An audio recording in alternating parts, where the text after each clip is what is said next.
Hello guys, আমি ইতি। মেয়েদের কাছে মেনে নেওয়া ব্যাপারটা আসলেই একটু টাফ।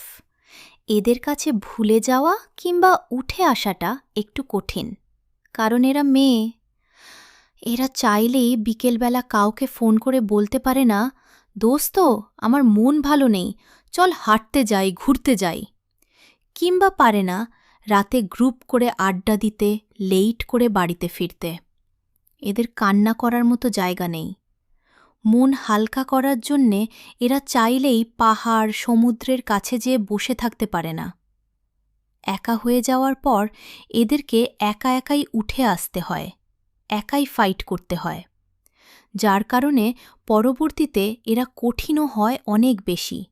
দ্বিতীয়বার কাউকে সহজে বিশ্বাস করতে পারে না, জায়গা দিতে পারে না। এদেরকে দ্বিতীয়বার ভাঙার মতো সামর্থ্য কারোর থাকে না।